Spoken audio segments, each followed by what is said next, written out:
के पार्ट 2 के साथ मैं आ चुका हूं और जो कहता है कि मुझे मैथ बिल्कुल नहीं आती तो वो मेरी ये वीडियो देखे और इस एक्सरसाइज को समझे। बहुत ही इजी मेथड से समझाऊंगा, एक एक पॉइंट क्लियर करूंगा। तो आइए वीडियो स्टार्ट करते हैं। तो अभी वीडियो को लाइक कर लो, चैनल को सब्सक्राइब कर लो। चलिए वीडियो की तरफ चलते हैं। हाँ, क्वेश्चन हम कर रहे थे एक्सरसाइज 1.3 के 9th क्लास की जो नई मैथमेटिक्स आई है, जो कि अभी मार्केट में चल रही है। उसके क्वेश्चन नंबर पहले 4 तो मैंने कर लिए थे। आज क्वेश्चन नंबर 5 की बात करते हैं।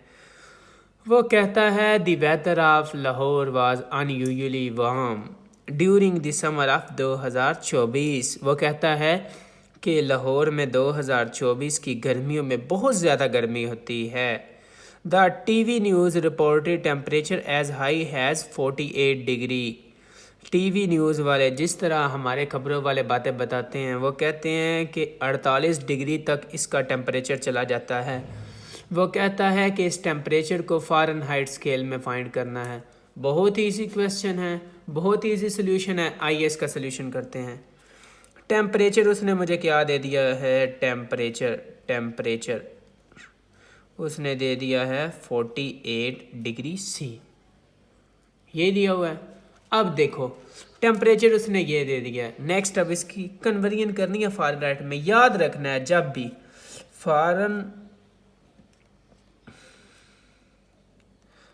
से आपने यानी कि सेंटीग्रेड से फ़ारेनहाइट में जाना है तो फार्मूला होगा F डिग्री बराबर 1/8 सेंटीग्रेड डिग्री प्लस 32। ये फार्मूला होता है। अब कई बच्चे एतराज़ करेंगे, सर जी 9/5 C प्लस 32। भाई ये वही चीज़ है, इससे ये है, आप ये भी लगा लो, ये भी लगा लो, दोनों ठीक हैं। मैं ये यूज़ करता हूँ। फ़ारेनहाइट स्केल बराबर आ गया मेरे पास 1.8 डिग्री और इसकी वैल्यू उसने टेम्परेचर मुझे क्या दिया है? 48 प्लस 32 डिग्री। प्यारे बच्चों इन दोनों को करो मल्टीप्लाई करने से मेरे पास इसका आंसर आता है 86.4 डिग्री प्लस 32 डिग्री। अब इन दोनों को करते हैं प्लस तो हमारा आंसर आ जाएगा। तो इसे मैंने प्लस किया, मेरे पास आंसर आता है 118.4 डिग्री। ये मेरा आंसर है जो कि फ़ारेनहाइट में आया है। ये मेरा आंसर है। प्यारे बच्चों दोबारा रिकॉल कर देता हूँ। क्वेश्चन कुछ ये था कि उसने कहा है कि लाहौर में 2024 में बहुत ज़्यादा गर्मी पड़ रही है इन दिनों में। वो कहता है कि टेम्परेचर जो है टीवी वाले कह रहे हैं कि मैक्सिमम 48 डिग्री तक जा चुका है। तो वह कहता है इस टेम्परेचर को मुझे फ़ारेनहाइट में बताओ। तो हमने सेल्सियस को यानी कि सेंटीग्रेड को फ़ारेनहाइट में चेंज करना है, तो हम ये फार्मूला यूज़ करते हैं, ये वाला। ये दोनों यूज़ कर सकते हैं, ये इसी की शक्ल है। आप इसे यूज़ कर लो, इसे यूज़ कर लो, दोनों से आंसर सेम ही आता है। मैं इसे यूज़ कर रहा हूँ, इसमें मैंने वैल्यूज़ लगाई, इन दोनों को मल्टीप्लाई किया, 32 को प्लस किया और मेरे पास इसका आंसर आ गया। अब करते हैं नेक्स्ट क्वेश्चन की बात। प्यारे बच्चों क्वेश्चन नंबर 6 अपने आप में बहुत ज़्यादा इंटरेस्टिंग और एक भूल भुलैया है। भूल भुलैया की तरह मैं क्यों कह रहा हूँ, आइए स्टेटमेंट पढ़ते हैं तो फिर बताता हूँ। वो कहता है the sum of ages of the father and the son is 72 year. 6 years ago, the father age was 2 times the age of son. What was son age 6 years ago? अच्छा जी, वो कहता है कि अब्बू और बेटे की उम्र को जमा करे तो 72 साल उनकी एज बनती है। वो कहता है कि 2 साल पहले जो बाप की उम्र थी वो बेटे से 6 साल पहले के 2 गुना थी। अब 6 साल पहले बेटे की उम्र बताओ। ये सवाल है बहुत ज़्यादा इंटरेस्टिंग। तो आइए इसे सॉल्व करते हैं, डी कोड करने की कोशिश करते हैं। बहुत ही इजी क्वेश्चन है, स्टेटमेंट से घबराना नहीं है। मैं स्टेटमेंट पढ़ता हूँ और फिर आपको समझाता हूँ दोबारा।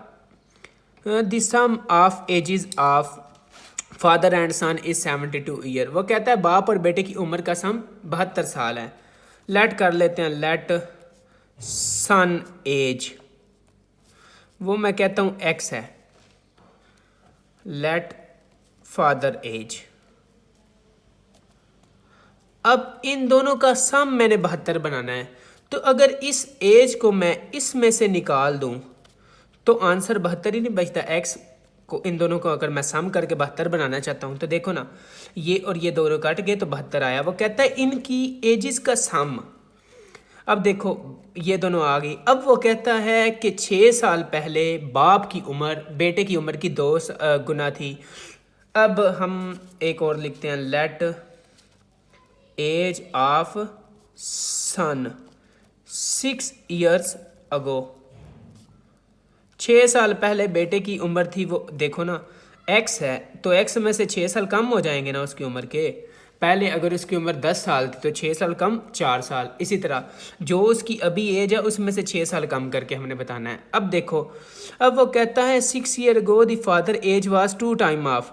अब 6 ईयर गो 6 साल पहले बाप की उम्र, 6 साल पहले मतलब जो बाप की उम्र है यानी कि एज गिवन, वो कहता है कि जो बाप की उम्र है उसमें से 6 साल पहले वो 2 गुना थी बेटे की उम्र के, यानी कि बेटे की उम्र क्या है x माइनस 6, 6 साल पहले वाली। वो कहता है कि जो, अब वो कंडीशन क्या बता रहा है, वो कहता है कि the 6 year ago the father age was, 6 साल पहले बाप की एज 2 गुना थी बेटे के। बेटे की एज क्योंकि हमने 6 ईयर्स अगो फाइंड करनी है 6 साल पहले, इसलिए x माइनस 6 लगाया। अब इस इक्वेशन को सॉल्व करते हैं तो आंसर आ जाएगा। अब इसमें से जब मैं 72 में से 6 निकालूंगा, 66 माइनस एक्स बराबर 2x माइनस 12। अब मुझे x की वैल्यू चाहिए, ये x फालतू है, इधर आया ये इधर आया। 66 प्लस 1 2 बराबर 2x प्लस x, 3x बराबर आ गया 78। अब अगर मैं x की वैल्यू निकालना चाहूँ तो 78 के बटे में आ जाएगा, तो इसकी एज क्या आ गई 26 ईयर्स। लो जी, पुत्र की एज आ गई है, बेटे की एज आई है 26 साल। ये हमारा आंसर है कि 6 साल पहले बेटे की एज ये थी, अब बेटे की एज क्या हो गई 32 साल। यही हमारा आंसर है। दोबारा रिकॉल करने की कोशिश करता हूँ प्यारे बच्चों। वो कहता है कि बाप और बेटे की एज का सम 72 साल है। अब देखो इन दोनों को अगर मैं जम करूँ तो आंसर 72 ही नहीं बनता, यानी कि बाप की उम्र ये है 72 माइनस एक्स और बेटे की ये है। वो कहता है 6 साल पहले बेटे की एज बतानी है जो हमने फाइंड करनी है। वो कहता है कि अगर बाप की एज में से 6 साल कम करें तो वो 2 गुना बनती है बेटे की जो करंट एज है, यानी कि x माइनस 6 जो हमने फाइंड करनी है। अब मैंने इसको सिंप्लीफाई किया और आगे से हल कर दिया। बहुत इजी क्वेश्चन है बच्चों, इतना मुश्किल। क्वेश्चन नंबर 7 कुछ यूँ है, बहुत ही इजी क्वेश्चन है, बहुत इंटरेस्टिंग है। इन स्टेटमेंट वाले क्वेश्चनों में एक चीज़ होती है बच्चों, अगर हमें स्टेटमेंट समझ आ गई तो सवाल करना मुश्किल ही कोई नहीं है। ये पहले मैं सवाल लिख रहा था, थोड़ा सा गलत हो गया। यहाँ से देखिए, मिरहा बाट अ टॉय बाय फॉर 1500, यानी कि मिरहा ने एक खिलौना खरीदा है 1500 रुपये का, एंड सेल फॉर 1520 RS, और 1520 रुपये का उसने बेच दिया है। वो कहता है इसका परसेंटेज प्रॉफिट फाइंड करो। बहुत ईजी क्वेश्चन है, स्टेटमेंट समझ आ गया कि 1500 रुपये का उसने खिलौना खरीदा है, 1520 रुपये का उसने बेच दिया है। वो कहता है कि जो उसने पैसे कमाए उसकी परसेंटेज बताओ। बहुत ईजी क्वेश्चन है, आइए सॉल्व करते हैं। लो जी, जितने का उसने खरीदा है उसे क्या कहेंगे हम, कॉस्ट प्राइस, उर्दू में कहेंगे कीमत खरीद। उसने कितने का खरीदा है 1500 रुपये का, और बेचा कितने का है, selling price, selling price 1520 RS, Urdu में कीमत फ़रोख्त। अब नेक्स्ट बात करते हैं, इसका प्रॉफिट हमने फाइंड करना। प्रॉफिट यार, प्रॉफिट या उर्दू में से नफ़ा कहेंगे। यार प्रॉफिट क्या होता है यार, जितने की आप चीज़ लेते हो उतने में से आपने कितने पैसे फालतू कमाए। अब कितने की मैंने बेची हैं 1520 माइनस ये कॉस्ट, सॉरी ये होगा SP माइनस CP, मतलब कितने की हमने बेची है 1520 की, और खरीदी कितने की थी 1500 की, तो आंसर क्या आ गया 20 RS। यानी कि मैंने कितने पैसे फालतू कमा ले 20 रुपये। 20 रुपये का मुझे मुनाफा हुआ, 1500 की चीज़ खरीदी और 1520 की बेची, 20 रुपये का मुनाफा हुआ। वो कहता है इस 20 रुपये की आप प्रॉफिट परसेंटेज फाइंड करिए।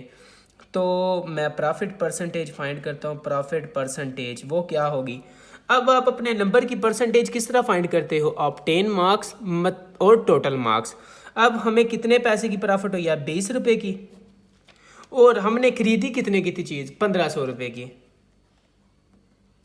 मल्टीप्लाई कर दो 100 क्योंकि परसेंटेज बनाना है, तो इनको मल्टीप्लाई करते हैं तो हमारा आंसर ये 2 ज़ीरो इससे कट गए, 20/15 बच गया, या इन दोनों को डिवाइड करो 1.3 7% आ गया।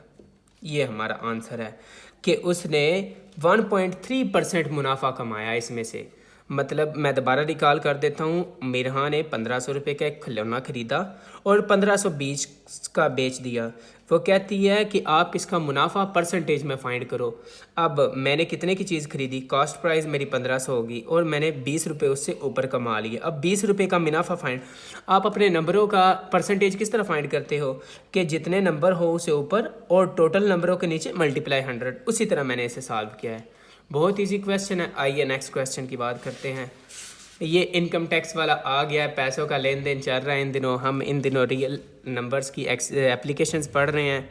चलिए, the annual income of Tayyab is 9,60,000 उसकी एनुअली इनकम है तैयब की, और उस पर एग्जेम्प्टेड अमाउंट इज़ कितना 1,30,000 रुपया। एग्जेम्प्टेड अमाउंट का मतलब होता है मुस्तस्ना रकम। समझाता हूँ क्या होती है, बताता हूँ। How much tax would be have to pay at the rate of 0.5%। वो कहता है कि अब देखो, मैं तुम्हें थोड़ा सा इस सवाल को हल करता हूँ, साथ साथ बताता हूँ क्या चीज़ वो कह रहा है।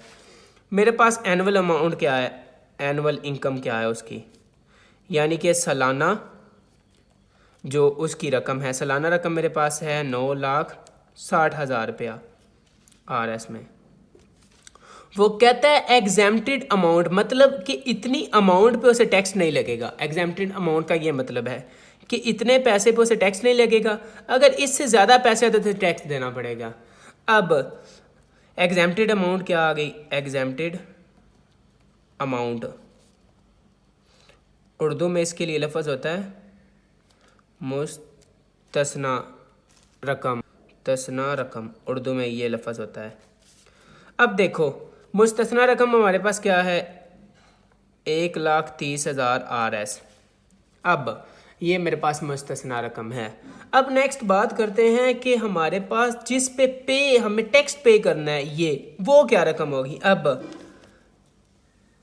पेएबल अमाउंट, जिस पे हमने अमाउंट पे करनी है, यानी कि जिस पे हमने टैक्स अमाउंट करना है, इसमें से इसको अगर माइनस कर दो तो मेरे पास वो आ नहीं जाएगी कि जिस पे मुझे टैक्स पे देना है या नहीं देना। 1,30,000 को मैं माइनस कर रहा हूँ इसमें से, तो मेरे पास इसका आंसर आ जाता है। तो इसका आंसर मेरे पास आ जाता है 8,30,000 रुपये। 8,30,000 रुपये, यानी कि ये वो अमाउंट है जिस पे मुझे टैक्स देना है, अदरवाइज मुझे टैक्स नहीं देना। अब देखो टैक्स क्या है, टैक्स रेट क्या है उसने दिया हुआ है, टैक्स रेट दिया हुआ है 0.75%। अब देखिए, ये हमारे पास टैक्स रेट था, तो अब देखो इस टैक्स रेट को हमने किसके साथ मल्टीप्लाई करना है, इस जो अमाउंट आई है पेएबल के लिए, 8,30,000 मल्टीप्लाई 0.75%। अब देखो 8300 बराबर मल्टीप्लाई, पॉइंट ख़त्म किया, बटे में क्या लग गया 100, और परसेंटेज का 100 एक और लग गया, क्योंकि परसेंटेज का मतलब क्या होता है 1/100। अब ये 4 ज़ीरो इसके साथ कट गए। अब 83 को 75 के साथ मल्टीप्लाई करो, 6225 RS, ये मेरे पास इसका आंसर बनता है। यानी कि इतने पैसों पे मैंने ये टैक्स देना है। मतलब कि अब देखो ना, ये था मेरे पास, ये टैक्स था, इस टैक्स को हमने इसके साथ मल्टीप्लाई करना है जो मेरे पास एग्जेम्प्टेड अमाउंट आई थी पेएबल, जिस पे मैंने करना था। अब इसको मैंने इसके साथ मल्टीप्लाई किया, जो आंसर आया वो मैंने यहाँ पर लिख दिया। आइए क्वेश्चन नंबर 9 के बात करते थे। Compound markup on 3,75,000 for 1 year eight the rate of 14%, find compound annually. अच्छा, इस क्वेश्चन की मैं बात करता हूँ, क्वेश्चन बहुत ही इजी है। तो वो कहता है कि ये जो मेरे पास अमाउंट है ना, इस पे 14% रेट पे आपने इसका कंपाउंड मार्कअप फाइंड करना है। अब उसके लिए मार्कअप के लिए मैं फाइंड करने के लिए बहुत इजी क्वेश्चन है, बहुत ही इजी है, मैं करता हूँ। मार्कअप हमने फाइंड करना है, मार्कअप। अब कंपाउंड मार्कअप जो है ना, सेम, बहुत ही ईजी है ये सवाल। अब देखो जो मेरे पास अमाउंट है ना, उसको कितने रेट पे, 14% रेट पे मल्टीप्लाई करना है। 3753 परसेंटेज का मतलब 100 ही होता है ना। अब देखो ये 2 ज़ीरो इसके साथ कट के इस अमाउंट को इससे मल्टीप्लाई करो तो हमारे पास आंसर आ जाएगा 52500 RS। ये मेरे पास इसका कंपाउंड मार्कअप आ गया। मतलब कि कंपाउंड मार्कअप इसका मैंने फाइंड करना था। ये मेरे पास ओरिजिनल अमाउंट थी और 14% के रेट पे मार्कअप फाइंड करने के लिए क्या होता है, जो मेरे पास अमाउंट होती है उसको मैं जितना रेट है उस रेट से मल्टीप्लाई करता हूँ तो मेरे पास उसका आंसर आ जाता है। यही मेरा आंसर है। अगर वीडियो पसंद आई हो तो वीडियो को लाइक कर लीजिए, चैनल को सब्सक्राइब कर लीजिए।